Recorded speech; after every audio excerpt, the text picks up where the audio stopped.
বারাকাতুহু। মাওলানা আবু বকর জামে মসজিদে আমাদেরকে পবিত্র ঈদে মিলাদুন নবী সাল্লাল্লাহু আলাইহি সাল্লাম উদযাপন উপলক্ষে এই বার্ষিক এই আজিমুশ-শান মিলাদ মাহফিলে আসার এবং বসার তৌফিক দান করেছেন। এজন্য আমরা সবাই বজ্রকণ্ঠে বলি আলহামদুলিল্লাহ। সম্মানিত প্রিয় হাজিরিন, আমার মুসল্লিবৃন্দ, আশিক রাসূল ভাইয়েরা, সময় খুবই কম, আর আমাদের যারা পেশাগত বক্তা, আমাদের 2 ঘন্টার আগে কোনো আলোচনা আমরা গুছাইতে পারি না। আপনি দেখবেন জুমায় আমি যখন আলোচনা করতে আসি আলোচনা লম্বা হয়ে যায়। কেন? কারণ আমরা যখন এক জায়গায় প্রোগ্রাম করতে যাই, কমিটি আমাকে বলে হুজুর 2 ঘন্টা কিন্তু ওয়াজ করতে হবে। আমরা ওই 2 ঘন্টা ম্যাপ একে ওয়াজটা করি। তো সেহেতু জুমার বয়ান হলো 55 মিনিট, চলে যাইতে চাই 2 ঘন্টায়, কারণ ওই যে অভ্যাস। কারণ প্রতি রাইতে ওয়াজ করি 2 ঘন্টা, দিনের বেলা 55 মিনিট একটু ছোট হয়ে যায়, এই জন্য একটু লম্বা হয়ে যায়। তো যাই হোক, তো আমি বেশি লম্বা চোর আলোচনা করব না, কারণ সময় কম সময়ের ভিতরে মূল আলোচ্য বিষয়টা আমি নিয়ে আসার চেষ্টা করব। গভীরভাবে সবার আগে আমাদের এই বিষয়টা উপনীত হতে হবে যে আল্লাহর হাবিবকে আমার আল্লাহ কুল মাখলুকাতের মধ্যে সবার আগে সৃষ্টি করেছেন। একটু জোরে বলেন না সুবহানাল্লাহ। ইমাম গাজ্জালি তার কিতাবের নাম কানজুদ দাকায়েক, সেই কিতাবে লেখেন আমার আল্লাহ যখন ছিলেন একা, আমার আল্লাহ চিন্তা করলেন তিনি প্রকাশিত হবেন, তিনি মাখলুক সৃষ্টি করবেন, মাখলুক তার ইবাদত করবে, প্রশংসা করবে, তার উপাসনা করবে। আমার আল্লাহ বললেন আমার হাবিব মুহাম্মদুর রাসূলুল্লাহ সাল্লাল্লাহু আলাইহি সাল্লাম হয়ে যাও। আমার আল্লাহ বলতে দেরি আমার নবী নূরানি আকৃতিতে, একটা মিসালি আকৃতিতে, একটা আকৃতি ধারণ করে শূন্যের উপরে আমার আল্লাহর সামনে দাঁড়িয়ে গেল। গভীর মনোযোগ। তখন আমার আল্লাহ ছিলেন একা, আমার আল্লাহ হচ্ছেন আউয়াল, আমার আল্লাহ হচ্ছে আখির, আমার আল্লাহর আগে কেউ নাই। কুল মাখলুকাত যখন ধ্বংস হয়ে যাবে, আমার আল্লাহ আজরাইলকে বলবে আজরাইল আর কে বাকি আছে? আজরাইল বলবে জিব্রাইল বাকি। কয় এর জান কবজ করো। আর কে বাকি আছে? কয় ইসরাফিল আছে। কয় তার জান কবজ করো। আর কে বাকি আছে? মিরকাইল বাকি আছে। তার রূহ কবজ করো। আর কে বাকি আছে? আল্লাহ আমি আজরাইল খালি আছি। আমার আল্লাহ বলবেন তুমি নিজের জান নিজে কবজ করো। একটু জোরে বলেন না সুবহানাল্লাহ। আমার আল্লাহ ছাড়া যখন কোনো কিছু থাকবে না, এজন্য আমার আল্লাহর একটা নাম হলো আখের, কারণ আমার আল্লাহর পরে আর কেউ থাকবে। আমার নবীকে বানানোর পরে না আকাশ, না আরশ, কুরসি, লৌহ কলম কোনো কিছুই নাই। আমার আল্লাহ যখন তার বন্ধুকে সৃষ্টি করলেন, আমার আপনার নবী তখন শূন্যের উপরে আল্লাহর সৃষ্টি করার কারণে আমার আল্লাহ যে তার বন্ধুকে সৃষ্টি করেছেন, এই সৃষ্টি করার শুকরিয়া আদায়ার্থে আমার আপনার নবী একটা শুকরানা সেজদা দিল। আর সেজদার মধ্যে গিয়ে বলল লা ইলাহা, জোরে বলেন লা ইলাহা। আমরা সিজদার মধ্যে বলি সুবহান রাব্বিয়াল আলা, কিন্তু আমার আপনার নবী যিনি আল্লাহকে দেখে দেখে যিনি সর্বপ্রথম সিজদা দিয়েছেন, যখন কুল মাখলুকাতের কিছুই ছিল না, তখন আমার নবী সিজদার মধ্যে বলেছেন লা ইলাহা ইল্লাল্লাহ। এই বাক্যের মধ্যে একটা ইসিম, একটা নামটা হচ্ছে আল্লাহ। কি আল্লাহ ছাড়া কোনো উপাস্য নাই, ইলাহ নাই। আমার আল্লাহর নাম যে আল্লাহ, এটা কুল মাখলুকাতের মধ্যে সবার আগে যিনি উচ্চারণ করেছেন, যিনি ঘোষণা দিয়েছেন, তিনি আমার আপনার নবী। একটু জোরে বলেন না। আমার আল্লাহ ধাপে ধাপে অনেক কিছু সৃষ্টি করলেন, আরশ, কুরসি, লৌহ কলম অনেক কিছু বানাইলেন। আমার বাবারা ভাইয়েরা, বানাতে বানাতে অনেক কিছু যখন বানানোর পরে আমার আল্লাহ আদমকে বানানোর চিন্তা করলেন। আদম আলাইহিস সালামকে যখন বানানোর চিন্তা করলেন, আমার আল্লাহ ফেরেশতাদেরকে বললেন এ ফেরেশতারা, ইন্নী জাইলুন ফিল আরদি খলিফা, সূরা বাকারা আয়াত নাম্বার 30। আমি পৃথিবীতে আমার প্রতিনিধি পাঠাবো। বলেন কি পাঠাবো? একটু জোরে বলেন না, কি পাঠাবো? প্রতিনিধি। আমার প্রতিনিধি পাঠাবো আমি পৃথিবীতে। তখন ফেরেশতারা বলতে লাগলো আল্লাহ আপনি প্রতিনিধি পাঠাবেন? আপনি এই পৃথিবীতে মানুষের আগে পাঠিয়েছেন জিন জাতি। এই জিন জাতি একজন আরেকজনের মারপিট করেছে, রক্তারক্তি করেছে, পরবর্তীতে ফেরেশতা দিয়া এই জিন জাতির অধিকাংশ ধ্বংস করে দিয়েছেন। আবার মানুষ পাঠাবেন, এই মানুষ গিয়ে আপন ভাই ভাইয়েরে মারবে, আপন সন্তান বাবারে মারবে, ক্ষমতার জন্য, নারীর লোভে, টাকার লোভে, দুনিয়ার লোভে। আল্লাহ আপনি পৃথিবীতে মানুষ পাঠাবেন? আল্লাহ আপনি মানুষ পাঠাবেন না, মানুষ পাঠানোর দরকার নাই। ফেরেশতারা বলতে লাগলো ইবাদতের জন্য তো আমরাই যথেষ্ট। আমার আল্লাহ রেগে গেলেন। আমার আল্লাহ বললেন, এ আমার ফেরেশতারা, আমি আল্লাহ এমন কিছু জানি যা তোমরা জানো না।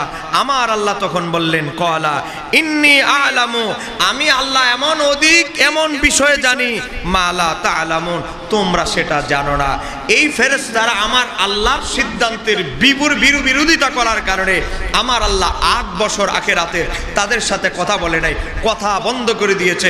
রাইসুল মুফাসসিরিন আব্দুল্লাহ ইবনে আব্বাস বলে, ইমাম সুয়ুতী তার তাফসীরে দুররে মানসুর প্রথম খণ্ড 254 পৃষ্ঠায় উল্লেখ করে, ফেরেশতাদের সাথে আমার আল্লাহ কথা বলা টোটালি বন্ধ করে দিলেন। ফেরেশতারা বলল, আল্লাহ সব ফেরেশতারা না, কিছু সংখ্যক ফেরেশতা যারা আদমকে বনি আদম বানাইতে বাধা দিয়েছিল, আমার আল্লাহ বললেন ঠিক আছে তোমাদেরকে মাফ করে দিব, তোমরা আরশে আজিমের চারপাশে 8 বছর তওবা করতে থাকো। একটু জোরে করুন।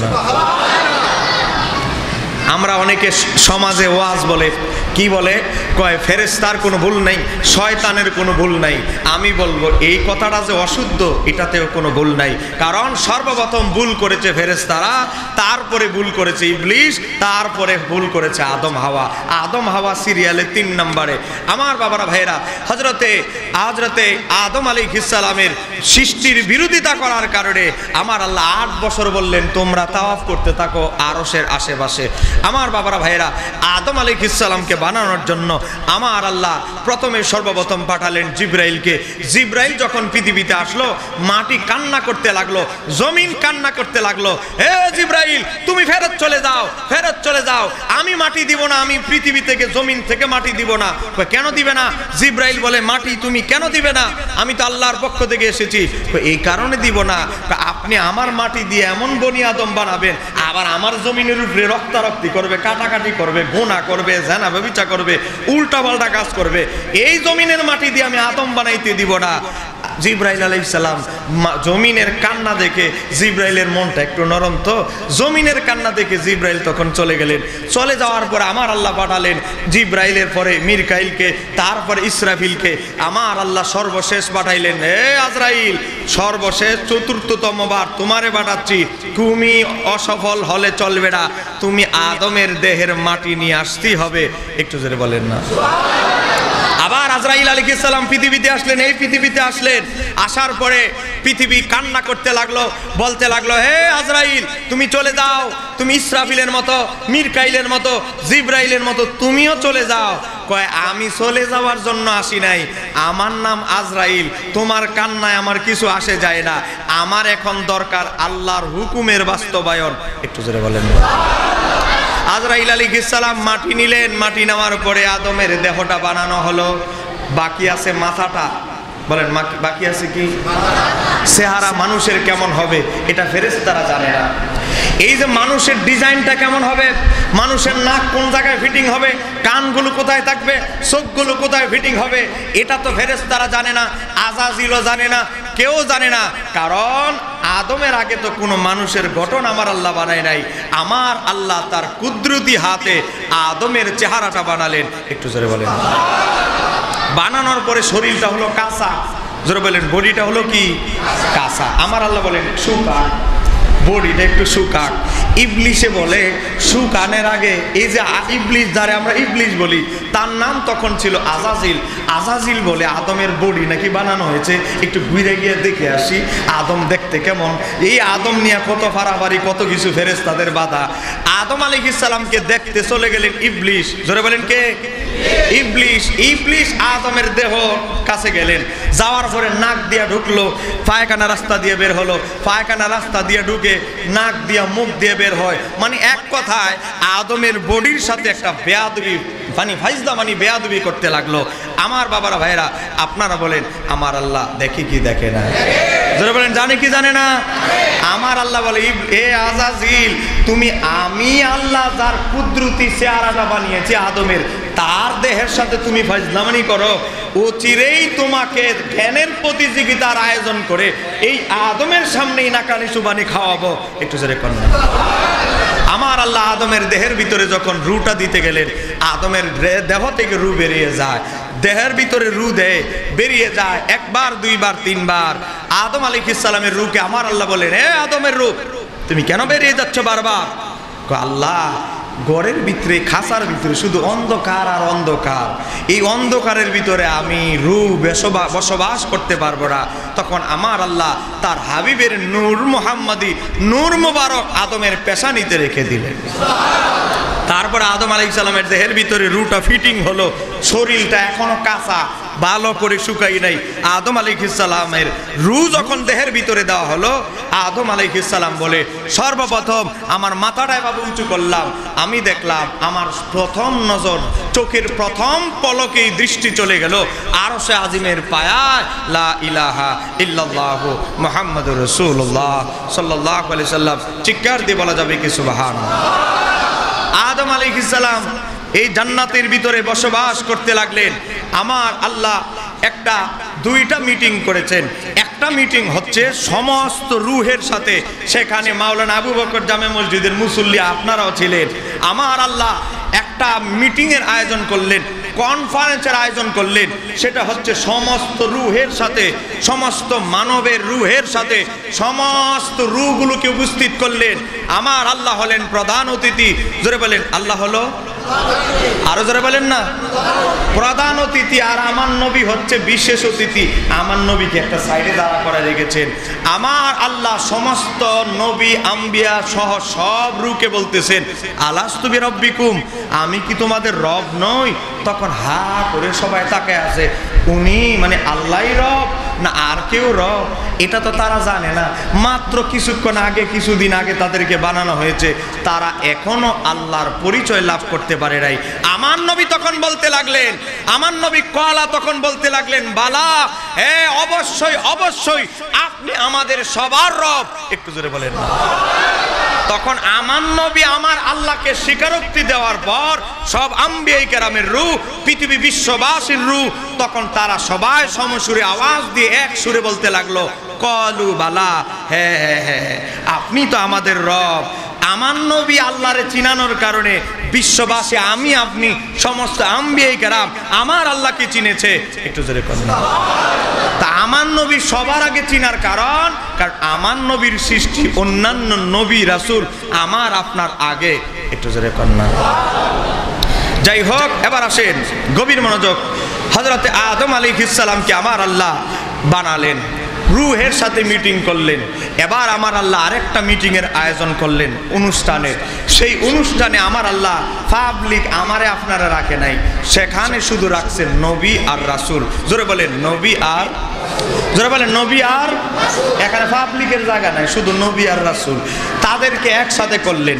সেখানেও আমার আল্লাহ প্রধান অতিথি, নবীকে তার হাবিবকে বানাইলেন বিশেষ অতিথি।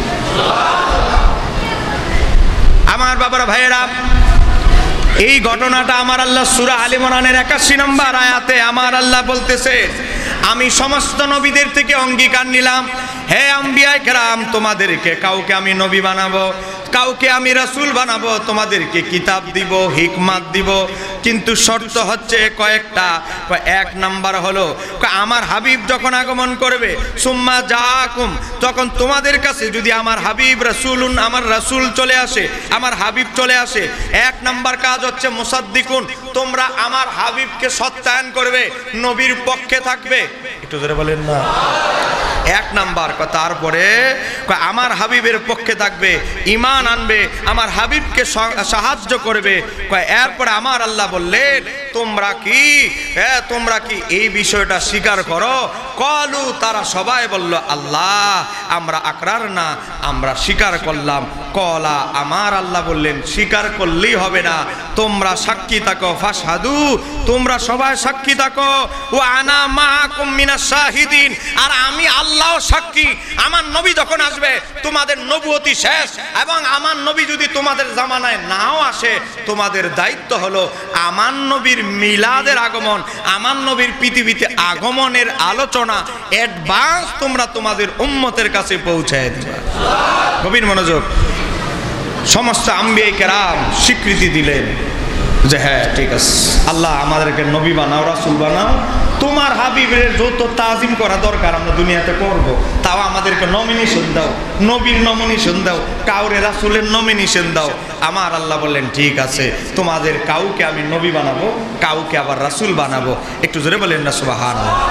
এখন আদম আলাইহিস সালাম হলো জান্নাতে, জোরে বলেন কোথায়? জান্নাতে। আমার আল্লাহ এবার জ্ঞানের প্রতিযোগিতার আয়োজন করলেন। জ্ঞানের প্রতিযোগিতার আয়োজন করে আমার আল্লাহ সব ফেরেশতাদেরকে ডাকলেন, বিশেষ করে যেই ফেরেশতারা আদমকে বানানোর বিরোধিতা করেছিল ফেরেশতাদেরকে আনলেন। আজাজিল মিস্টার, এই যে আজাজিল বাটপা যে আদমের দেহের সাথে টিটকারি করেছে তারও আনলেন। আনার পরে আমার আল্লাহ বললেন, বিভিন্ন বস্তু সামনে রাখলেন, রাখার পরে বললেন হে জিব্রাইল বলো তো এটার নাম কি? জিব্রাইল বলে এটার নাম তো জীবনও শুনি নাই, এটা দেখিও নাই। জিব্রাইল আলাইহিস সালামকে বলে এটার নাম কি, এটার নাম কি? জিব্রাইল, মিকাইল, ইসরাফিল, আজরাইল কেউ বলতে পারলো না। হে আজাজিল, তুমি তো বড় ফটর কথা বলেছো, আচ্ছা বলো তো এগুলোর নাম কি, এই বস্তুগুলোর নাম কি, এটা কোনটা কোন কাজে ব্যবহার হবে একটু বলো। আজাজিল থেকে শুরু করে কেউ যখন বলতে লাগলো না, সবাই আল্লাহর প্রশংসা করতে লাগলো, আল্লাহ তুমি আমাদেরকে যতটুকু জ্ঞান দিছো আমরা তো ততটুকুই জানি। আমার আল্লাহ বললেন হে আদম তুমি বলো তো এই বস্তুগুলোর নাম বলো, কোনটা কোন কাজে লাগে এটা বলো। আদম আলাইহিস সালাম তখন বলতে লাগলো, আল্লাহ এটার নাম উট, এই উট দিয়ে এই কাজ হবে, উটের মাংস খাওয়া যাবে। এটার নাম ঘোড়া, এটার নাম ছাগল, এটার নাম দুম্বা, এটার নাম গরু, এটা আম গাছ, এটা জাম গাছ, এটা আম ফল। আদম আলাইহিস সালাম নিঃশ্বাসে হাজার হাজার দ্রব্যের নাম বলতে লাগলেন, কোনটার ফল কেমন মিষ্টি না সুস্বাদু না টক, গুণাগুণ বলতে লাগলো। একটু জোরে বললেন না। আজরাইল সহ মিকাইল, ইসরাফিল, একেবারে ইবলিশ, তার নাম তখন ছিল আজাজিল। হ্যাঁ বলে এই বেচারারে শুক্র 8 দিন হইলো বানানো হইলো, এত কিছু জানে কিভাবে? একটু জোরে কর না। আমার আল্লাহ বললেন আদমকে বানাইতে গিয়ে তোমরা সবার আগে বাধা দিয়েছ, আমি তোমাদেরকে বলেছিলাম আমি আল্লাহ এমন কিছু জানি, ইন্নী আলামু, আমি আল্লাহ এমন কিছু জানি মা লা তা'লামুন, তোমরা জানো না। এখন দেখো আদমের ভিতরে আমি আল্লাহ এমন ইঞ্জিন ফিটিং করেছি, এমন এলমে লাদুনি, এমন মারিফাতের খনি দিয়েছি, এমন এলেম হিকমত দিয়েছি যেটা তোমাদেরকে দেই নাই। এই ডিভাইস শুধু আমি বনি আদমের ভিতরে ঢুকিয়ে দিয়েছি। একটু জোরে কর না। এখন আদম জ্ঞান প্রতিযোগিতা তোমাদের শ্রেষ্ঠত্ব লাভ করেছে, আদমের বরাবর একটা সেজদা দাও। একটু জোরে কর না। সবাই সেজদা দিয়েছে, কয়জন ছাড়া? জোরে বলেন কয়জন ছাড়া? এখন আদমের লাইন, ফেরেশতাদের লাইন আর ইবলিশের লাইন হয়ে গেছে আলাদা। আদম আলাইহিস সালাম জান্নাতের মধ্যে কিছুদিন বসবাস করতে লাগলেন। আদম আলাইহিস সালামের এখন একটা অপারেশন হবে। জোরে বলেন কি হবে? একটু জোরে বলেন না। আমি কিন্তু কত কষ্ট করে নোট করে ওয়াজগুলো করতেছি। অপারেশন হবে, আমাদের বড় বড় অপারেশন হলে আমাদের রুগীদেরকে ইনজেকশন দিয়ে কি করা হয়? ঘুম পাড়িয়ে দেওয়া হয়, আমরা যেন বুঝতে না পারি। কারণ আমরা যদি অনুভব করতে পারি তাহলে কোনো মানুষের পক্ষে অপারেশন করা সম্ভব হবে না। আপনি একেবারে একটা দাঁত চেঞ্জ করতে গেলেও ইনজেকশন দিয়ে এমনভাবে অবশ করে যেন আপনি ব্যথা অনুভব না করেন। আমার বাবারা ভাইয়েরা, আদম আলাইহিস সালামের একটা অপারেশন হবে। আল্লাহ সুবহানাহু তাআলা জান্নাতের ভিতরে আদমকে ঘুম পাড়িয়ে দিলেন, কারণ জান্নাতে ঘুমানোর জায়গা নয়, কারণ জান্নাতের ভিতরে একটা জিনিস নাই, সেটা হচ্ছে ঘুম। জোরে বলেন সেটা কি? কারণ সাহাবীরা জিজ্ঞেস করল ইয়া রাসূলুল্লাহ জান্নাতে কি নাই? এক নম্বরে হলো জান্নাতে ঘুম নাই। জান্নাতে দিন রাত সূর্য উদিত হওয়া অস্ত যাওয়া এগুলো বোঝা যাবে না। তো জান্নাতে ঘুম নাই। ঘুম কেন আসে? ঘুম আসে মানুষের ক্লান্তিবোধ থেকে। আপনি যখন 17-18 ঘন্টা জাগ্রত থাকবেন, আপনার শরীর ক্লান্ত, অটোমেটিক আপনি ঝুলতে থাকবেন, কারণ আপনার শরীর আর আপনাকে সাপোর্ট দিচ্ছে না, ক্লান্তিবোধ চলে এসেছে। তো ক্লান্তিবোধ থেকে মানুষের ঘুম আসে, কিন্তু জান্নাতে কোনো ক্লান্তিবোধ থাকবে? যারা বলেন ক্লান্তিবোধ থাকবে? আদম আলাইহিস সালামের এখন অপারেশন হবে, এই কারণে আল্লাহ ঘুম পাড়িয়ে দিয়েছে। আদম তো নাক ডেকে ঘুমাচ্ছে, আমার আল্লাহ একটা বড় অপারেশন করে ফেললেন। আদম আলাইহিস সালামের বাম পাজরের হাড় খুলে ফেললেন, হাড় খুলে বিবি হাওয়াকে বানিয়ে ফেললেন। একটু জোরে কন্যা। এখন আদম আলাইহিস সালাম ঘুম থেকে জাগলেন, ঘুম থেকে জাগার পরে দেখতেছে বাবারে সুন্দরী রূপবতী এক মহিলা পাশে বসা। আদম আলাইহিস সালাম কি করলেন? ওই মহিলাকে ধরতে গেলেন, কারণ এই যে পৃথিবীতে স্বামী স্ত্রীর প্রতি, একটা মেয়ের প্রতি আমাদের মানুষের আকর্ষণ বিকর্ষণ কেন? কারণ এই ডিভাইসটা, এই ইঞ্জিলটা ফেরেশতাদের দেওয়া হয় নাই, অন্যান্যদেরকে দেওয়া হয় নাই, দেওয়া হয়েছে আমাদেরকে। এই কারণে আমাদেরকে কলবে ওয়াসওয়াসা দেয় মেয়ে দেখলে যে কোনো বিষয়ে। কেন? এই ওয়াসওয়াসা থেকে নিজেকে কন্ট্রোল করার নামই হচ্ছে সফলতা। একটু জোরে কন্যা সুবহানাল্লাহ।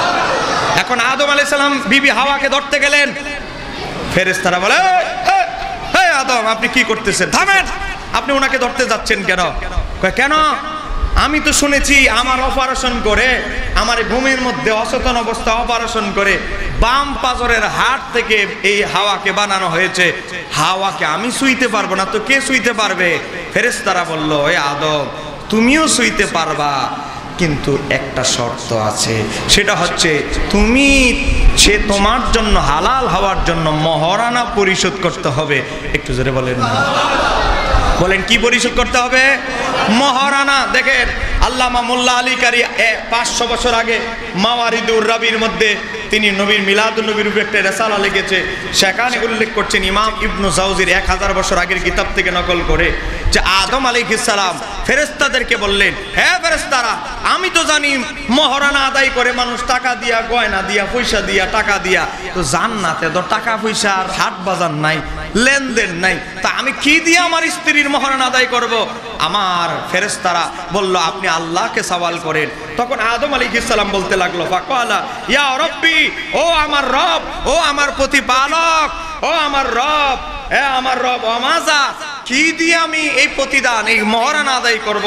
আমার আল্লাহ কলা, তখন আরশে আজিমের রব আল্লাহ বিকট একটা আওয়াজ দিলেন, কলা, আমার আল্লাহ বললেন, ইয়া আদমু, হে আদম, সাল্লি আলা হাবিবি, তুমি আমার হাবিব মুহাম্মদ ইবনে আব্দুল্লাহ, আমার হাবিবের প্রতি, আমার বন্ধুর প্রতি ইশরিনা, তুমি সালাত পড়ো, দুরূদ পড়ো 20 বার। তুমি যদি 20 বার দুরূদ পড়ো, এই হাওয়া তোমার বউ হয়ে যাবে, বিবি হয়ে যাবে, আর তোমার জন্য সে হালাল হয়ে যাবে। আর একটু জোরে বলেন না। তাহলে আমরা বনি আদম, আদম হাওয়ার সন্তান, তা আদম হাওয়ার মাধ্যমে আমরা পৃথিবীতে এসেছি। আদম হাওয়ার বিবাহের মূল ফাউন্ডেশন সেটাও আমার নবী ছিল। একটু জোরে করেন। তাহলে আমার নবী সারা কোনো সুযোগ আছে? বলেন নবীরে সারা কোনো সুযোগ আছে?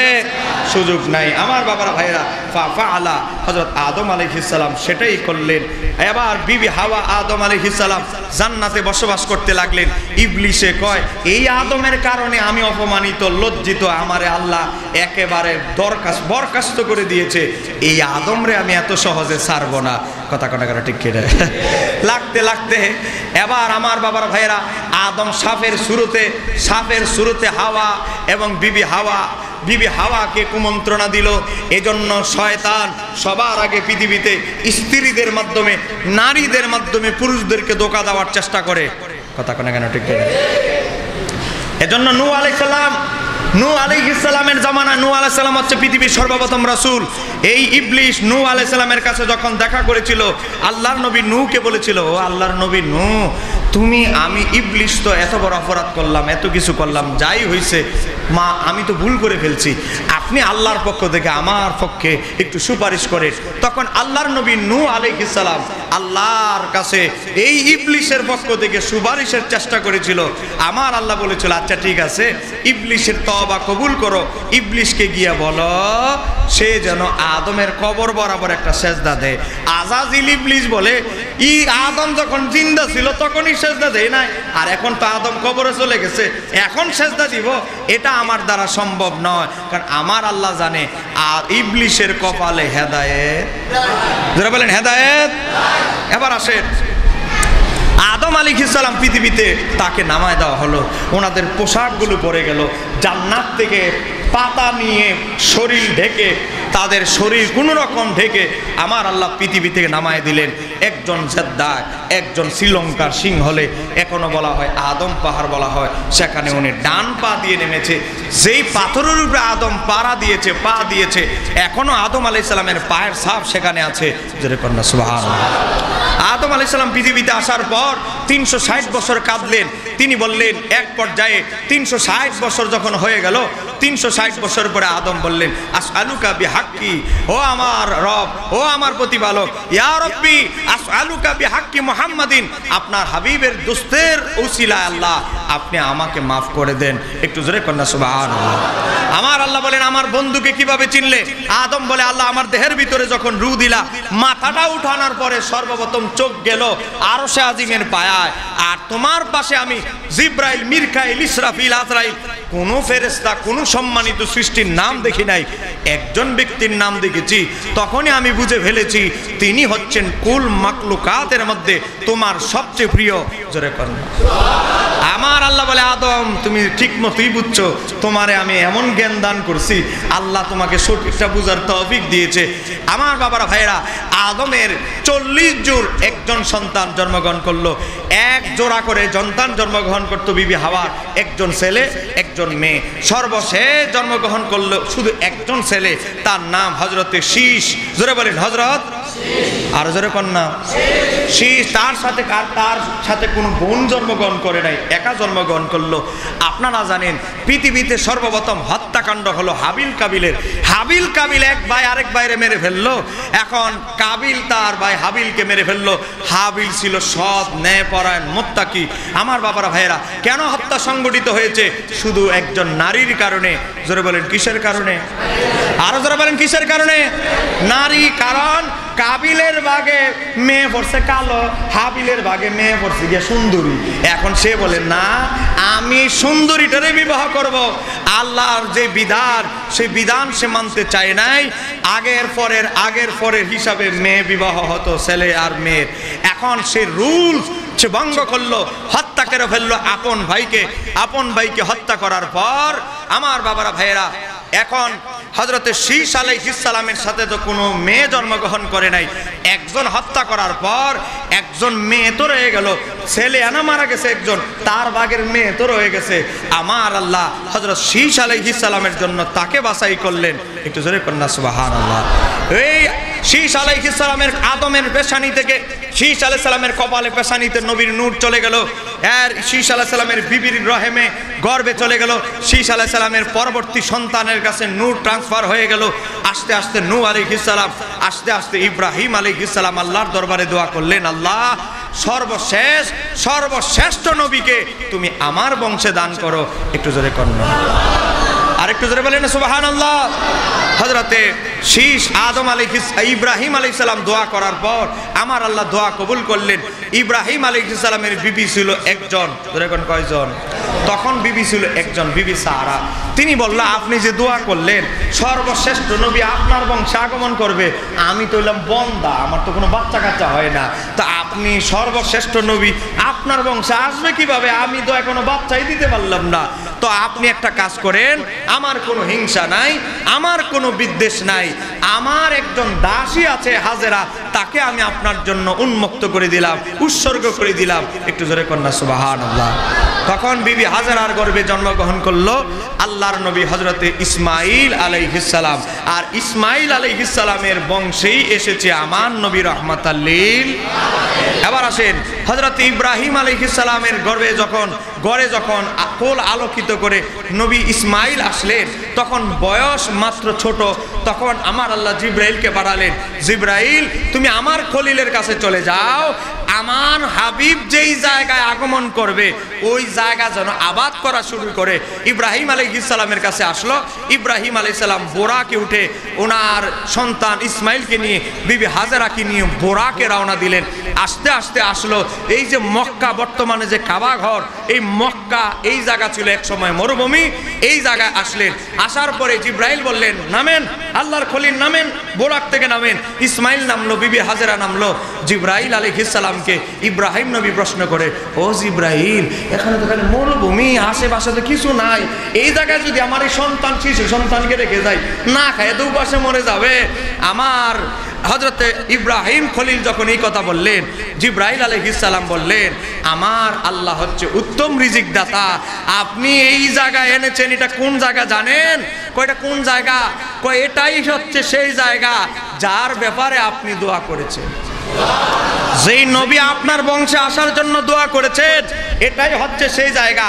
নাম হা হুনা, এটাই হচ্ছে সেই জায়গা যেই জায়গা থেকে ইউকরিজুন নবিয়ুল উম্মি, যেই জায়গা থেকে সর্বশেষ নবী নবিয়ুল উম্মি আগমন করবে। আর সে তো আপনার বংশে আগমন করবে, আপনার ছেলের বংশে। এজন্য আমার আল্লাহ এই অনুর্বর জায়গা উর্বর বানানোর জন্য আপনার সন্তানকে, বিবি হাজেরাকে আনা হয়েছে। একটু জোরে কন্যা। হযরতে ইব্রাহিম আলাইহিস সালাম এক সপ্তাহ খাবার দিয়ে, বলেন কয় সপ্তাহ খাবার দিছে? এক সপ্তাহ। এক সপ্তাহ খাবার শেষ, পানি শেষ, খেজুর শেষ, কিছু রুটি ছিল, রুটি শেষ। এখন বিবি হাজেরা পানির শূন্যতায় বুকের দুধ শুকিয়ে গেছে। মা কি জিনিস জানে আশেপাশে কোনো খাবার নাই, কিন্তু সন্তান নিজের চোখের সামনে মরে যাবে এটা তো মা দেখতে পারে না। কথা কেন কেন ঠিক কিনা? হযরতে বিবি হাজেরা দৌড়াদৌড়ি করতে লাগলেন, এমন ভাবে দৌড়াদৌড়ি করতে লাগলেন, আজকে হাজিরাও গিয়ে দৌড়াদৌড়ি করতে হয়। কথা কেন কেন ঠিক কিনা? আজকে আমরাও সাফা মারওয়ায় সাই করতে হয়। কেন? কারণ এটা আমাদের নবীর পূর্বপুরুষ হযরতে ইসমাইল আলাইহিস সালামের মা বিবি হাজেরা দৌড়াদৌড়ি করেছে, এজন্য আমরাও সাই করতে হয়। জোরে বলেন না। আমার আল্লাহ কূপ সৃষ্টি করে দিলেন, কূপ থেকে পানি বের হলো, সন্তান খাইলো, নিজে খেলো, পাখি যাকে যাকে এসে পাখিরা খেয়ে যাচ্ছে। আমার বাবার ভাইয়েরা সর্বশেষ বড় বড় কাফেলা খবর পাইলো যে এখানে পানি আছে, তারা এসে বসবাস করতে লাগলো। বলল আমরা আমাদের পরবর্তী কাফেলাকে বলবো, অন্যান্য কাফেলাও এই জায়গায় বিশ্রাম নিবে, আপনাকে হাদিয়া দিবে। এই জায়গায় মানুষ বসবাস করলে জায়গাটা উর্বর হয়ে যাবে। জোরে বললেন সুবহানাল্লাহ। এখন এক সময় ছিল মরুভূমি, শুধু একটা কূপকে কেন্দ্র করে হয়ে গেল এটা বিশাল বড় বাণিজ্যিক জায়গা। একটু জোরে বলেন না সুবহানাল্লাহ। ইসমাইল আলাইহিস সালামের বংশে আস্তে আস্তে আস্তে আদনান, এই ইহুদিরা নাসারারা আদনানের সাথে যুদ্ধ করতো না। কয় কেন? কারণ আদনান ছিল আমার নবীর পূর্বপুরুষ, বরং আদনানের উসিলায় ইহুদিরা পর্যন্ত দোয়া করত। আস্তে আস্তে আস্তে আমার নবীর নূর মোবারক চলে আসলো নবীর দাদা আব্দুল মুত্তালিবের কাছে। দেখেন ইমাম জালালউদ্দিন সৈয়দী রাহমাতুল্লাহ আলাইহি উল্লেখ করে, হযরতে আব্দুল মুত্তালিব নবীর দাদা, তিনি স্বপ্ন দেখতেছে কাবা করে সামনে ঘুমায় আছে। হযরতে আব্দুল মুত্তালিব বলে, আমি কাবা ঘরের সামনে ঘুমায় আছি, আমি দেখলাম আমার বুক থেকে, সিনা থেকে একটা নূর বের হলো। এমন বিশাল বড় একটা নূর বের হলো, যেই নূর গোটা আসমানটাকে আলোকিত করে ফেলেছে। আমি আব্দুল মুত্তালিব স্বপ্নের মধ্যে বলতে লাগলাম, ও আল্লাহ, ও আমার রব, এটা কোন নূর? তুমি এটা কি আমাকে স্বপ্নে দেখালা? আমার আল্লাহ একজন ফেরেশতা বার্তা বাহক পাঠিয়ে আমার আল্লাহ বললেন, ও আব্দুল মুত্তালিব, এটা হচ্ছে আখিরি নবীর নূর মুবারক। তিনি তোমার নাতি হিসাবে সর্বশ্রেষ্ঠ নবী হিসাবে আগমন করবে। দ্রুত তুমি আবার বিবাহ করো। তুমি বিবাহ করার পর তোমার সন্তান জন্মগ্রহণ করবে। তোমার সন্তানের নাম রাখবে আব্দুল্লাহ, আর আব্দুল্লাহর ঘরেই জন্মগ্রহণ করবে আখিরি নবী তোমার নাতি হিসাবে। একটু জোরে বলে নবীর দাদা আব্দুল মুত্তালিব বিবাহ করলেন, ওই ঘরে সন্তান জন্মগ্রহণ করলেন নবীর পিতা আব্দুল্লাহ। আব্দুল্লাহকে নবীর দাদা আব্দুল মুত্তালিব বিশিষ্টভাবে আলাদাভাবে উনার সব পুত্রদেরকে একরকম আচরণ করতেন, আর আব্দুল্লাহর সাথে আলাদা আচরণ করতেন, খ্যাতির যত্ন ভালো করে করতেন, তার জন্য আলাদা বরাদ্দ রাখতেন, সব কিছু সেবা শুশ্রূষা সব কিছু সবার চাইতে তিনি আলাদাভাবে নজর রাখতেন, কারণ আব্দুল্লাহ আমার আল্লাহর পছন্দকৃত ব্যক্তি। জোরে বলেন না সুবহানাল্লাহ। এবার আসেন, নবীর পিতা আব্দুল্লাহর জন্য প্রায় 400-র মতো মহিলা দিওয়ানা ছিল। জোরে বলেন কয়জন? হ্যাঁ জোরে বলেন কয়জন?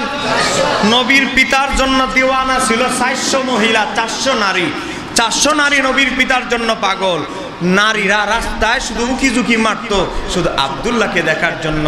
নবীর পিতা আব্দুল্লাহ কারো দিকে উকি দিয়ে দেখারও টাইম নাই, কারণ তিনি এমনভাবে বড় হয়েছে কোনো নারীর দিকে কুদৃষ্টি দেওয়া ওনার বাবা শিক্ষা দেয় নাই। একটু জোরে বলুন না। এজন্য আমরা বলি যেমন বাবা তেমন সন্তান। জোরে বলেন যেমন বাবা। হযরতে আব্দুল্লাহর জন্য 400 মহিলা দিওয়ানা পাগল। হযরতে আব্দুল্লাহ বলে আমার জন্য একজন খাস আমি গোত্রের মহিলা। কোন কিতাব এসেছে মেয়েটার নাম ছিল ফাতেমা, মেয়েটার নাম ছিল ফাতেমা। কোন কিতাব এসেছে, আবার কোন কিতাব এসেছে এই মেয়েটার নাম ছিল মারিয়াম। বলেন নাম কি ছিল?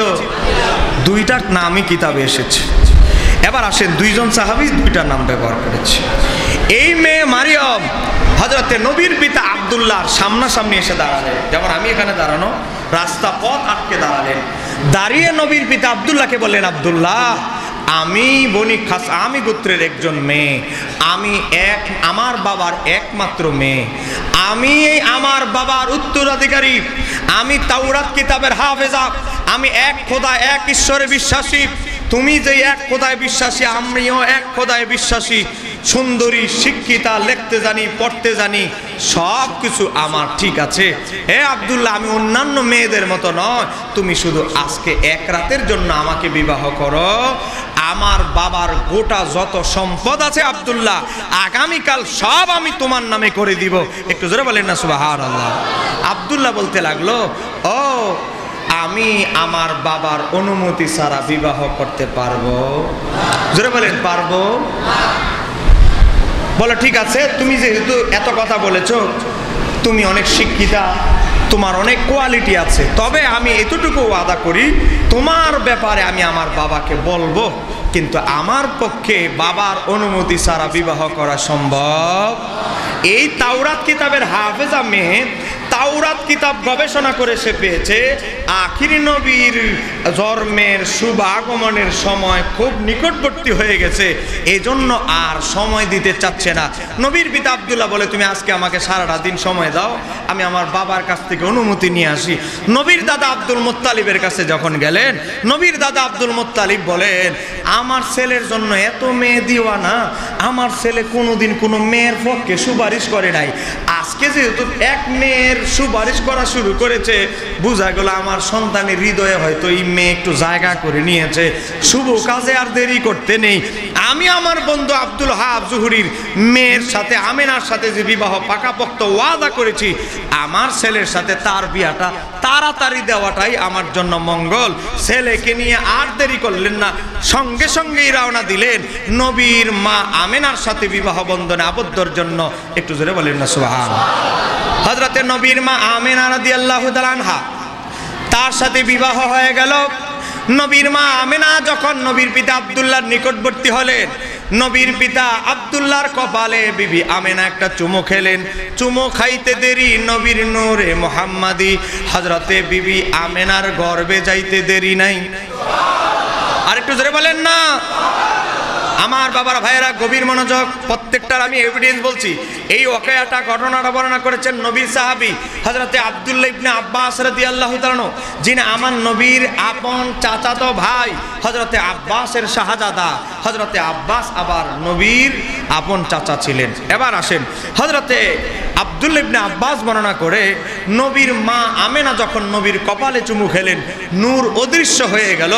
আমার বাবার ভাইয়েরা, নূর অদৃশ্য হওয়ার পর 7-8 দিন ঘুরে, কিছুদিন ঘুরে ব্যবসা বাণিজ্যের কিছু কাজ ছিল, এগুলো শেষ করে নবীর পিতা আব্দুল্লাহ চলে আসলেন মক্কায়। জোরে বলেন কোথায়? আবার মক্কায় ফিরে আসছে। মক্কা আসার পরে আমার নবীর পিতা চিন্তা করলো বিবাহ তো 2টা করতে কোনো অসুবিধা নাই, বিয়ে আরেকটা করলাম, আমার বাবার পছন্দে আমেনাকে করলাম, এখন আমার পছন্দে মারিয়মকে করি।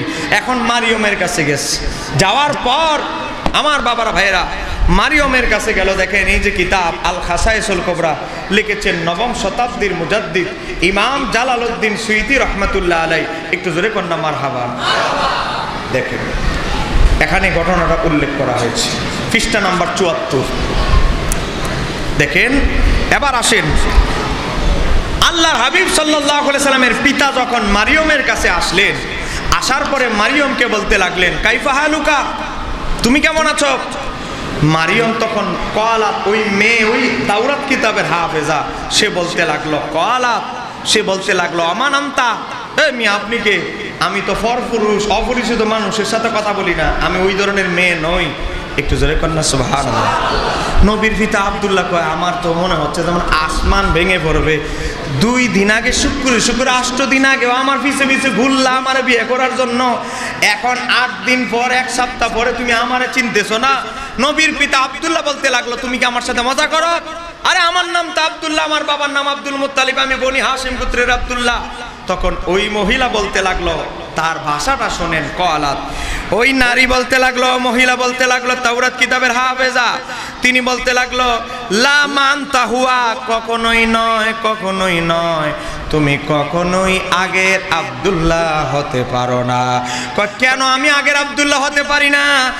তার কারণ হচ্ছে ওয়ালা ইন কুনতা, আগের আব্দুল্লাহ যখন আমার কাছে দাঁড়াইতো, আমার সামনে উপস্থিত হতো, আমার পাশ দিয়ে যেত, আমার আগের আব্দুল্লাহকে আমি দেখতাম, হুয়া লাকাদ রাআইতু বাইনা আইনাইকা নূরা, আগের আব্দুল্লাহ যখন আমার সামনে দাঁড়াইতো তার 2 চোখের মাঝখানে আমি নূর দেখতে পাইতাম।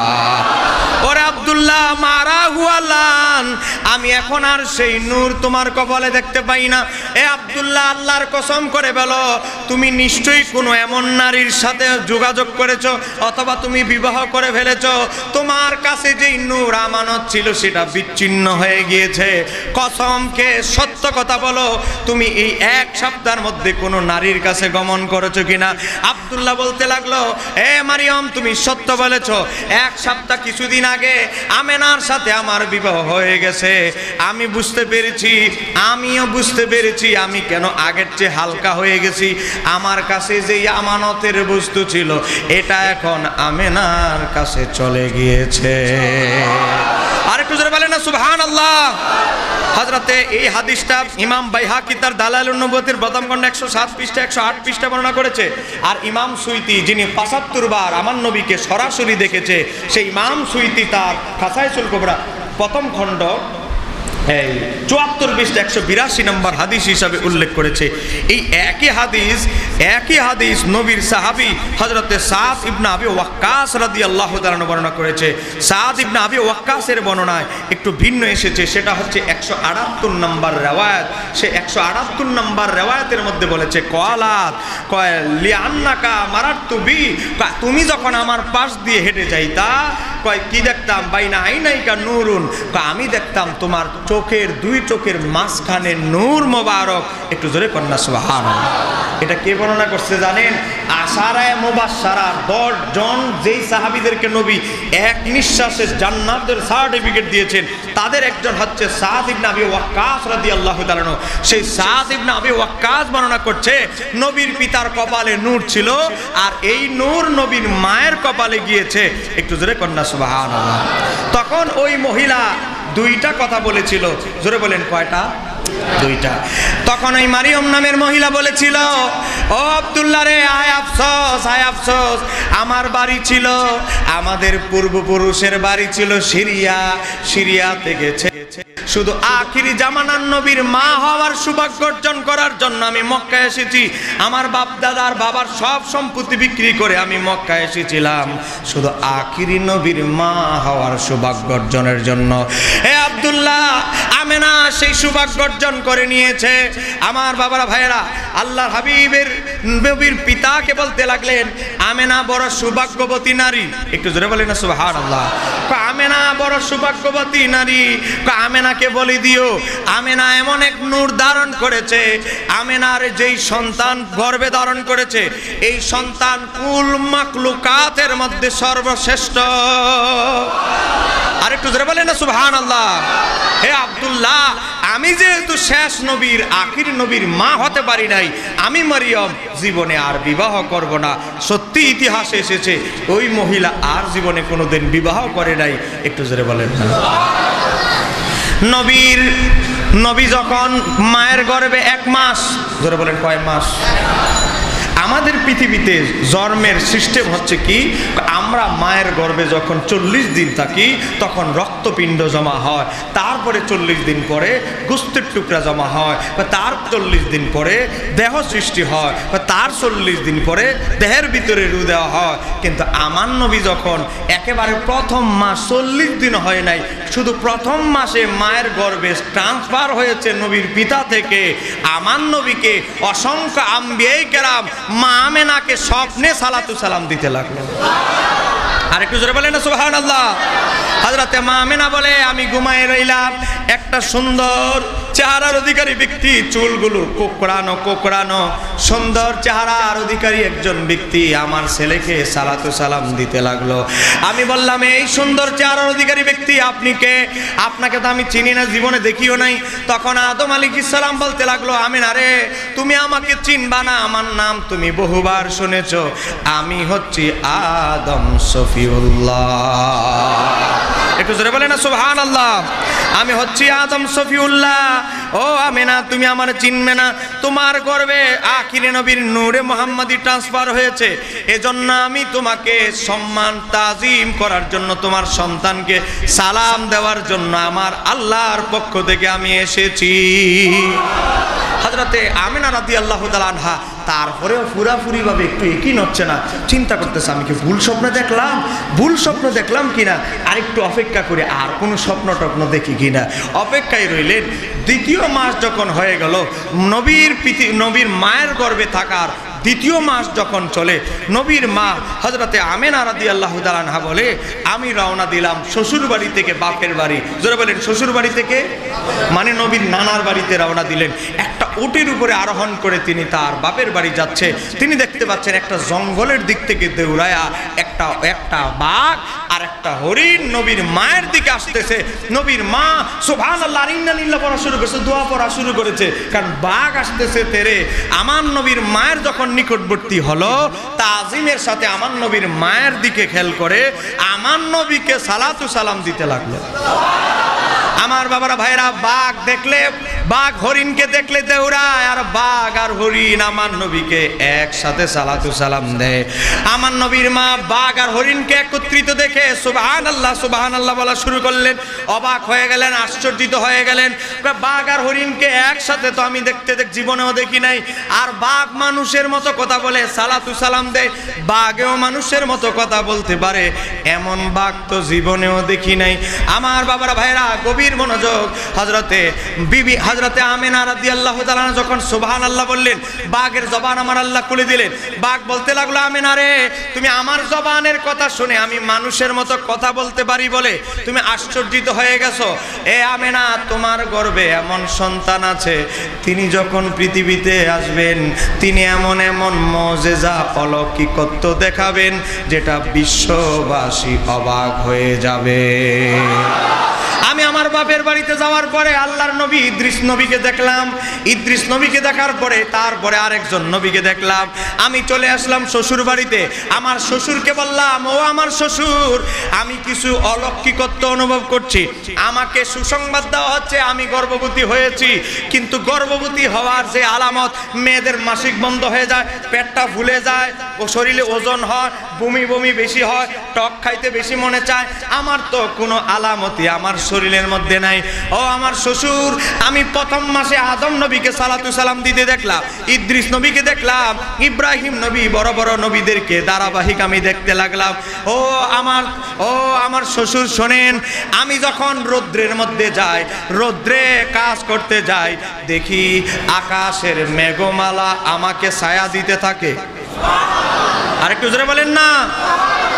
নবীর মা আমেনা বলে, আমার আল্লাহ অসংখ্য ফেরেশতা নিয়োজিত করে দিয়েছেন। আমার আল্লাহ কিছু ফেরেশতা নিয়োজিত করে দিলে আমার হাবিবের মায়ের যেন কোনো কষ্ট না হয়, আমার মা হাবিবের মায়ের যেন কোনো কষ্ট না হয়, রৌদ্র না লাগে। আমার আল্লাহ মেঘমালাকে হুকুম দিয়ে দিলেন, আমার হাবিবের মা রৌদ্রে যাক আর যেই জায়গায় যাক, আমার হাবিবের মাকে তোমরা ছায়া দিতে থাকো। আমার হাবিবের মা যখন কূপ থেকে বালতি দিয়ে পানি উত্তোলন করবে, ফেরেশতারা পানিগুলো তখন ভাসমান করে দিবে।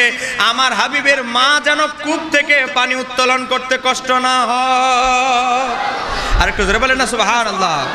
আমার বাবারা ভাইয়েরা, গভীর মনোযোগ। হযরতে মেঘমালা ছায়া দিতে লাগলো, কূপের পানি ভেসে উঠতে লাগলো, আর অনেক অলৌকিকত্ব নবীর মা হযরতে আমেনা রাদিয়াল্লাহু তাআলা আনহা দেখতে লাগলো।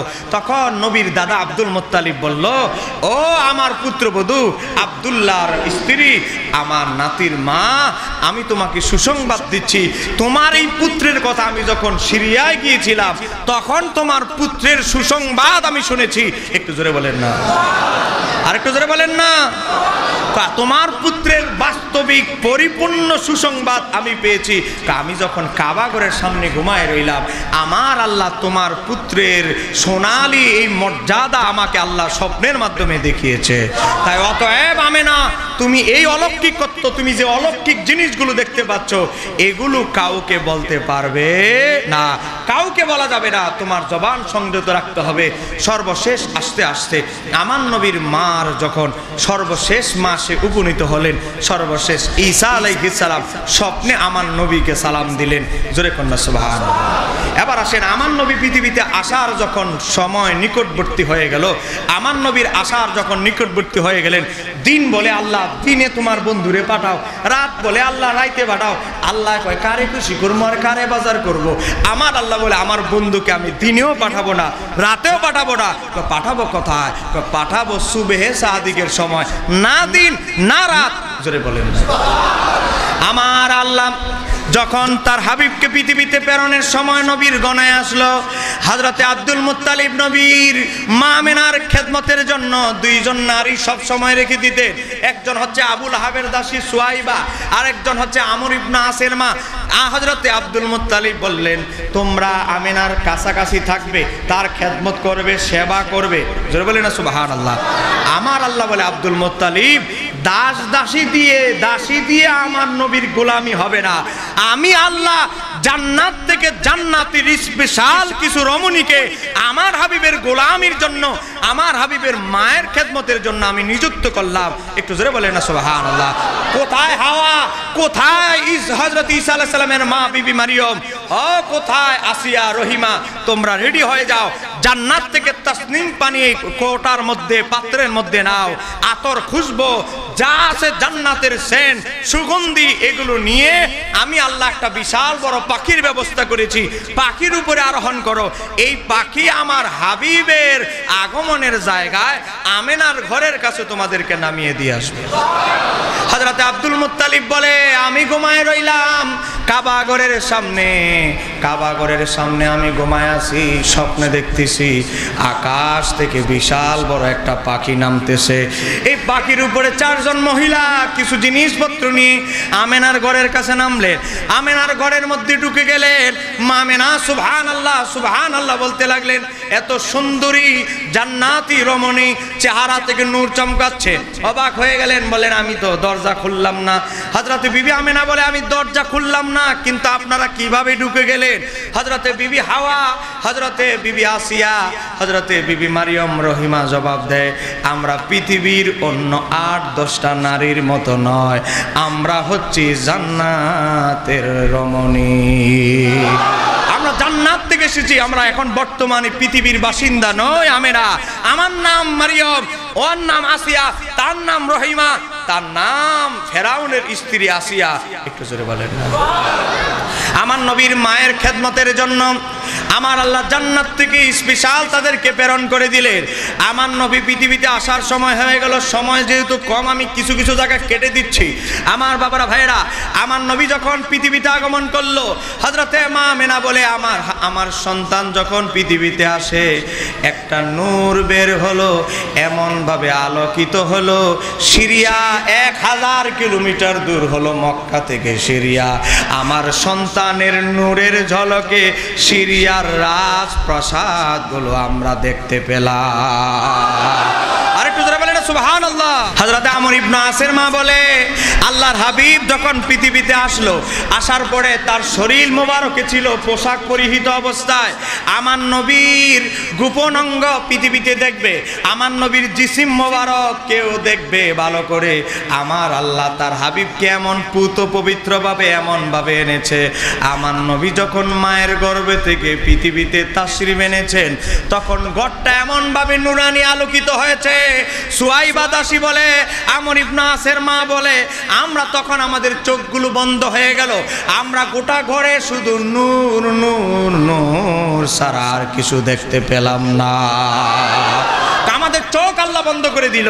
হঠাৎ করে দেখি আল্লাহর হাবিবের আগমন, তিনি পৃথিবীতে তাশরীফ এনেছেন। আর পৃথিবীতে তাশরীফ আনার পরে তিনি জমিনের বুকে সেজদা অবনীত অবস্থায় তাশরীফ এনেছেন। আর একটু জোরে বলেন না। নবীর দাদা আব্দুল মুত্তালিব বলে, আমি কাবা ঘরের সামনে ঘুমায় আছি, আমি ঘুমের মধ্যে সব ঘটনা আমার আল্লাহ পুরা সিসি ক্যামেরার মতো তুলে ধরলেন। আমি চোখটা যখন হঠাৎ করে খুললাম, আমি দেখি আমার সামনেই যেই খানায়ে কাবা, এই খানায়ে কাবা আমার নাতির সম্মানে আমেনার ঘর বরাবর সেজদায় লুটিয়ে পড়ল। সামনে যে মূর্তিগুলো ছিল হবল সহ বড় বড় মূর্তিগুলো লুটিয়ে পড়ল আমার নাতির আগমনে। আমি একটা দৌড় দিলাম আমার নাতির চেহারা নোয়ার দেখার জন্য। আমি ঘরের মধ্যে আওয়াজ করলাম, দরজা খোলো, দরজা খোলো। দরজা খুলতে দেরি, দরজাটা খুলতে দেরি আমি বলতে লাগলাম, আমার নাতিকে আমার কোলে দিয়ে দাও, আমার নাতিকে আমার কোলে দাও। সুয়াইবা দাসী, আবু লাহাবের দাসী বলতে লাগলো, ও আব্দুল মুত্তালিব, আপনার কি নাতি মেয়ে হলো নাকি ছেলে নাতি হলো না মেয়ে নাতনি হলো? আপনি তো জিজ্ঞাসা করলেন না। নবীর দাদা আব্দুল মুত্তালিব বলতে লাগলেন, তোমরা আমাকে বলো, মুহাম্মদ কি কোনো মেয়ের নাম হতে পারে? একটু জোরে বলেন না, একটু জোরে বলেন না সুবহানাল্লাহ। সুয়াইবা সহ আমর ইবনে আসের মা বলে, আপনি দেখি আপনার নাতির নামও সেটিং করে ফেলেছেন। নবীর দাদা আব্দুল মুত্তালিব বলে, আমি আমার নাতির নাম রাখি নাই, আমার নাতির নাম রেখেছেন কে? হ্যাঁ জোরে বলেন কে? আমার বাবারা ভাইয়েরা, আমার নবী যখন পৃথিবীতে আগমন করলেন, আগমন করার সঙ্গে সঙ্গে আবু কুবাইস পাহাড়ের উপরে একজন ফেরেশতা সবুজ পতাকা উত্তোলন করতে লাগলো। ইয়া আইয়ুহাল মক্কা, হে মক্কাবাসী, হে মক্কাবাসী, তোমাদের গোত্রে সাইয়্যিদুল মুরসালিন আগমন করেছে। অচিরেই মূর্তি পূজা বন্ধ হয়ে যাবে, অচিরেই মূর্তি পূজা বন্ধ হয়ে যাবে। এজন্য আমরা জশ্নে জুলুসে ঈদ মিলাদুন নবীতে শুধু বাংলাদেশ নয়, শুধু পাকিস্তান নয়, সারা বিশ্বে সবুজ পতাকা উত্তোলন করা হয়। কেন? কারণ আমার নবীর আগমনে ফেরেশতারা সবুজ পতাকা উত্তোলন করেছিল। আরেকটু জোরে বলেন না। আমার নবীর আগমনের সংবাদ, আমার নবীর আগমনের সময় যখন কাছাকাছি হয়ে গেল, ইবলিস শুধু নবীর মা আমেনার ঘরের কাছাকাছি ঘুরতেছে। ইবলিস নবীর আগমনে বাধা প্রদানের জন্য এই ইবলিস শয়তান শুধু নবীর মা আমেনার ঘরের আশেপাশে ঘুরতেছে। আমার আল্লাহ ইবলিস থেকে নবীর দূরত্ব, নবীর মা আমেনার দূরত্ব নবীর আগমনের সময় 10টা পর্দা দিয়ে দিলেন। সরে বলেন কয়টা পর্দা? 10টা পর্দা ইবলিস আর মা আমেনার মধ্যখানে 10টা পর্দা দিলেন। 10টা পর্দা ভেদ করে আমার নবীকে বিবি আমেনাকে দেখতে হবে। তখন ইবলিস যখন নবীর মা আমেনাকে দেখতে পারল না, তখন কিভাবে ইবলিস বুঝলো আমার নবী তাশরিফ এনেছে? কারণ তার সামনে তো পর্দা ঝুলিয়ে দেওয়া হয়েছিল। বুঝে ফেলেছে কারণ একটাই, কারণ আমার নবী যখন তাশরিফ এনেছে, আমার নবীর জিসিম মোবারক থেকে তখন খুশবু মেশক আম্বরের ঘ্রাণ বের হতে লাগলো। এই মেশক আম্বরের ঘ্রাণ যখন ইবলিসের নাকে ঢুকলো, ইবলিস বুঝে ফেলেছে আসল লোক তিনি পৃথিবীতে তাশরিফ এনেছে। আমেনার কুল জুড়ে আসল লোক চলে এসেছে। আমার চোখের মধ্যে আল্লাহ পর্দা দিয়ে দিল, নাকের মধ্যে তো পর্দা দেয় নাই, নাক দিয়ে আমি বুঝে ফেলেছি আখির নবী পৃথিবীতে তাশরিফ এনেছে। তখন ইবলিস, আমার বাবারা ভাইরা, হযরত আবু হুরায়রা বলে ইবলিস তার গোটা জীবনে 4 বার বিলাপ করেছে। জোরে বলেন কয়বার? জোরে বলেন কয়বার? মানুষ মারা গেলে, আপনার বাবা মা আত্মীয় স্বজন মারা গেলে কান্না করা বৈধ, কিন্তু বিলাপ করা নিষেধ। কেন? কারণ কুল মাখলুকাতের মধ্যে সর্বপ্রথম বিলাপ করেছিল ইবলিস। জোরে বলেন কে? ইবলিস। এজন্য বিলাপ ইসলামে নিষিদ্ধ। আমার নবী বলেছে, বুখারীর হাদিস, হযরত আব্দুল্লাহ ইবনে ওমর হতে বর্ণিত, আমার নবী বলেছে কেউ যদি মৃত ব্যক্তির পক্ষে বিলাপ করে, এজন্য কবরে তাকে আযাব দেওয়া হবে তার আত্মীয়কে। কেন? কারণ বিলাপের কাজটাই আবিষ্কার করেছে মিস্টার ইবলিস। জোরে বলেন মিস্টার ইবলিস। এই কারণে আল্লাহর হাবিবের আগমনে ইবলিসের কাজ ছিল বিলাপ করা। ইবলিস জীবনে 4 বার বিলাপ করেছে। একবার কখন? তাকে যখন লানত দেওয়া হয়, দ্বিতীয় তাকে যখন জমিনে নামায় দেওয়া হয়, তৃতীয় ইমাম ইবনে কাসির আল বেদা ওয়ান নেহা 3 নম্বর খণ্ড 391 পৃষ্ঠায় লেখে 3 নম্বর সময় হচ্ছে ওয়াহিনা উলিদা রাসূলুল্লাহ সাল্লাল্লাহু আলাইহি ওয়াসাল্লাম। আমার নবীর মিলাদুন নবীর সময় ইবলিস এভাবে আফসোস করেছিল, বুকের মধ্যে আক্রমণ করেছিল আর বলেছিল, হায় রে, আমার পূজা কিছুদিনের মধ্যে বন্ধ হয়ে যাবে। একটু জোরে বলেন না সুবহানাল্লাহ। আর একটু জোরে বলেন না সুবহানাল্লাহ। তাহলে ইবলিসের কাজ হলো। আর 4 নাম্বার হচ্ছে সূরা ফাতিহা যখন নাজিল হয় ইবলিস বিলাপ করেছিল। এখন দেখেন, নবীর আগমনে বিলাপ করা, কান্নাকাটি করা, এটা হলো ইবলিসের স্বভাব। জোরে বলেন কার স্বভাব? এই পিছনে আওয়াজ কম হচ্ছে, বলেন কার স্বভাব? নবীর আগমনে ইবলিস কান্না করেছিল। তো ইবলিসের কাজ হলো নবীর মিলাদে কান্না করা, আর আমাদের মুমিনদের কাজ হলো খুশি হওয়া। কথা কেন কেন ঠিক কিনা? দেখেন, হযরতে আমার আল্লাহ কোরআনুল কারীমের মধ্যে সূরা নাজিল করেছেন, আমাদেরকে আমার আল্লাহ বলেছেন তোমরা শয়তানের পদাঙ্গ অনুসরণ করিও না। মানে শয়তান যেই কাজ করে এই কাজ করা যাবে না। তো শয়তানের কাজ কি? শয়তানের কাজ হচ্ছে নবীর মিলাদুন নবীতে শুভ আগমনে বিলাপ করা, কান্না করা। শয়তানের বিপরীত রাস্তা হচ্ছে মুমিনদের রাস্তা। আর মুমিনদের রাস্তা হচ্ছে কি? আমরা শয়তান নবীর আগমনে কান্না করেছে, আমরা মুমিনরা নবীর আগমনে আনন্দ উদযাপন করব। আর এই আনন্দটাকেই বলা হয় আরবিতে ঈদ। জোরে বলেন, আনন্দটাকে আরবিতে কি বলা হয়? আরো জোরে বলেন না, ঈদ। এই ঈদ নবীর আগমনে জাস্ট আমরা খুশি উদযাপন করি। এখানে শরীয়ত বহির্ভূত কিছু নয়। এমন না যে ব্যান্ড পার্টি দোল দপ নিয়ে আমরা রাস্তায় নেমে যাই, নারী পুরুষ নেমে যাই, নারী পুরুষ একত্রিত হয়ে আমরা ঈদে মিলাদুন্নবী পালন করি। অসামাজিক কোনো কাজ ঈদে মিলাদুন্নবীর মাহফিল হয় না। হয় কি কোরআন তেলাওয়াত, হয় কি নাতে মুস্তাফা, হয় কি নবীকে সালাতু সালাম দুরূদ শরীফ, হয় কি নবীর আগমনের আলোচনা বৃত্তান্ত, হয় কি নবীর আগমন সংক্রান্ত নাতে রাসূল। তাই অতএব ঈদে মিলাদুন্নবী কখনো নিন্দনীয়, খারাপ, গ্রহিত, ঘৃণিত কাজ কখনো হতে পারে। আরো যারা বলেন হতে পারে। আল্লাহ সুবহানাহু ওয়া তাআলা আজকের আলোচনা কবুল করুন। সবাই বলেন আমিন। ইনশাআল্লাহ আগামী জুমায় আল্লাহর হাবিবের আগমনের শিশু অবস্থা এবং আগমনের আলোচনা পর্যালোচনা করা হবে। সবাই বলেন ইনশাআল্লাহ। আমি বয়ান এখানে শেষ করে দিই। ইয়া রাসূলুল্লাহ ওয়া আলা আলিকা ওয়া সাহবিকা ইয়া রাহমাতাল লিল আলামিন। রব্বানা যালামনা আনফুসানা ওয়া ইল্লাম তাগফির লানা ওয়া তারহামনা লানাকুনান্না মিনাল খাসিরিন। রব্বানা আতিনা ফিদ দুনিয়া হাসানাতাও ওয়া ফিল আখিরাতি হাসানাতাও ওয়া কিনা আযাবান নার ওয়া কিনা আযাবাল কুবুর ওয়া কিনা আযাবাল হাসর ওয়া কিনা আযাবাল মিজান ওয়া কিনা আযাবাল সাকরাতুল মাউত। রব্বিরহামহুমা কামা রাব্বায়ানি সগীরা। আল্লাহুম্মা রব্বিরহামহুমা কামা রাব্বায়ানি। ইয়া আল্লাহ, আমার রবিউল আউয়ালের চাঁদে আল্লাহ জুমার রাতে তোমার হাবিবের মিলাদুন নবীর মাহফিলের আয়োজন উপলক্ষে মাওলা বাদ মাগরিব থেকে শুরু করে এই পর্যন্ত মাওলা জিকির আজগার তাসবিহ তাহলিল তোমার হাবিবের বিলাদাতের আলোচনা, মিলাদ শরীফ, কিয়াম শরীফ, ইস্তিগফার, দুরুদ ও সালাম, মাওলা কোরআন তেলাওয়াত, নাতে মুস্তাফা, তবারুকাত, আল্লাহ যা কিছু আদায় হয়েছে, বিশেষ করে আমাদের হাজিরার মধ্যে আমরা যা কিছু তেলাওয়াত করেছি, আল্লাহ আমাদের তেলাওয়াতে আদায়ে আমাদের উপস্থিতির মধ্যে আদবের ভুল ত্রুটি থাকতে পারে, আল্লাহ তোমার হাবিবের বিলাদাত শরীফের উসিলায়, মিলাদুন নবীর মাসের উসিলায় আমাদের ভুল ত্রুটিগুলো মাফ করে দিয়ে হাদিয়া ফাজাইল খানা লক্ষ কোটি গুণে বর্ধিত করে আকাই নান্দার তাজেদার মদিনা হায়াতুন নবীর নুরানি কদম মোবারকে কবুল করে দাও। আল্লাহ আমার দয়াল নবীর আহলে বাইত হযরতে খাতুনে জান্নাত মা ফাতেমাতুজ জাহরা মাওলা আলী ইমাম হাসান হোসেন রাদিয়াল্লাহু তাআলা আনহুমের মাজারে পৌঁছায় দাও। আল্লাহ দয়াল নবীর বিবিগণ উম্মাহাতুল মুমিনিনা যারা যেখানে আছে আল্লাহ বিশেষ করে আল্লাহ দয়াল নবীর যে চার খলিফা সহ সমস্ত সাহাবায়ে কেরাম আম্বিয়ায়ে কেরামদের মাজারে আমাদের দোয়া সালাম পৌঁছায় দাও।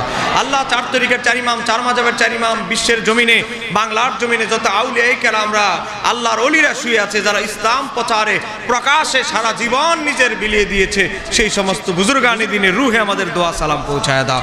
আল্লাহ খাস করে আমাদের আব্বা আম্মা, দাদা দাদি, নানা নানি, শ্বশুর শাশুড়ি যারা কবরস্থানে শায়িত, আল্লাহ কবরস্থানে পুকুরের পাশে, মসজিদের পাশে, যেই যেই জায়গায় যাদেরকে কবরস্থ করা হয়েছে, আল্লাহ আমাদের আত্মীয় স্বজনের রুহে আমাদের দোয়া দরখাস্ত পৌঁছায় দাও। আল্লাহ যেই মা জননী মাওলা 10 বার 12 বার প্রস্রাব করে দিয়েছি শীতের কনকনে রাতে, বিরক্ত হয় নাই, কথাগুলো শেষ হয়ে গিয়েছে, আঁচল দিয়ে ঘুম পাড়িয়ে আঁচল ভিজিয়ে ফেলেছি, বুকে ঘুম পাড়িয়ে বুকে প্রস্রাব করে দিয়েছি, কোলে নিয়ে যে মা জননী সারাটা রাত আমাদেরকে সময় দিয়েছে, অক্লান্ত পরিশ্রম করে মাথার গাম পায়ে ফেলে যেই বাবা আমাদেরকে বড় করেছে, আল্লাহ এই বাবা আর মা যাদের কবরে, তাদের কবরটাকে জান্নাতের টুকরা বানায় দাও। আল্লাহ আমাদের মা বাবার কবরের সাথে হায়াতুন নবী রওজা মোবারকের যোগাযোগ দান করে দাও। আল্লাহ আমাদের দাদা দাদির কবরকে জান্নাতের টুকরা বানায় দাও। আল্লাহ এই মসজিদ থেকে বিগত যত মুসল্লি কবর দেশে শায়িত প্রত্যেকের রুহে আমাদের দোয়া দরখাস্ত পৌঁছায় দাও। আল্লাহ আমরা যারা সমবেত হয়েছি আজকের আমাদের ইস্তিগফারকে, তওবাকে তওবাতুন নসুহা হিসেবে কবুল করে আমাদের অতীতের গুনাহগুলো তোমার হাবিবের মিলাদুন নবীর চাঁদের উসিলায়, মিলাদুন নবীর মাহফিলের উসিলায় আমাদের অতীতের গুনাহগুলো তুমি মাফ করে দাও। আল্লাহ ও মাওলা আজকে এই মাহফিল করতে গিয়ে যারা সহযোগিতা করেছে, টাকা দিয়ে, বুদ্ধি দিয়ে, শ্রম দিয়ে, পরামর্শ দিয়ে, আল্লাহ প্রত্যেকের খেদমত মিলাদুন নবীর চাঁদের উসিলায় তোমার শাহী দরবারে কবুল করে দাও। আল্লাহ আজকের হাজিরাকে, আল্লাহ আজকের এই ইন্তেজামকে তোমার শাহী দরবারে কবুল করে দাও। আল্লাহ আজকের মিলাদুন নবীর এই ইন্তেজামের উসিলায় আল্লাহ আমাদের জীবনের গুনাহগুলো তুমি মাফ করে দাও। আল্লাহ এই মসজিদের মোতাওয়াল্লি থেকে শুরু করে একজন সদস্য পর্যন্ত আল্লাহ যারা মসজিদের পাশে এই খেদমতে নিয়োজিত প্রত্যেককে আল্লাহ তুমি নেক হায়াত দান করে দাও। আল্লাহ তাদের হৃদয়ের সাথে মসজিদের একটা মহাব্বতের আল্লাহ জালোয়া সৃষ্টি করে দাও। আল্লাহ এই মসজিদে যারা আমরা 1 টাকা থেকে শুরু করে যতটুকু দান সদকা করি, আল্লাহ আল্লাহ এটা একটা আহলে সুন্নাত ওয়াল জামাতের তরিকতের একটা সুশৃঙ্খল একটা মহল্লা এবং মসজিদ, আল্লাহ আমাদের প্রত্যেকের মহল্লার এই সদস্যদেরকে আল্লাহ তুমি মাফ করে দাও। আল্লাহ এই বছর যেভাবে এইভাবে আয়োজন করেছি, আগামীতে আরো বেশি জাঁকজমকভাবে আয়োজন করতে পারি সেই তৌফিক দান করে দাও। আল্লাহ আল্লাহ আমার ইমরান মামা দোয়া চেয়েছে, আমাদের মোতাওয়াল্লি সাহেব দোয়া চেয়েছে, আমাদের সভাপতি সহ একেবারে মসজিদের একেবারে যারা আছে, আমাদের মাসুদ ভাই সহ যারা দোয়া চেয়েছে ঈদে মিলাদুন নবীর চাঁদের আজকের মাহফিলের উসিলা দিয়ে আল্লাহ প্রত্যেকের নেক মাকাসাদগুলো পরিপূর্ণ দান করে দাও।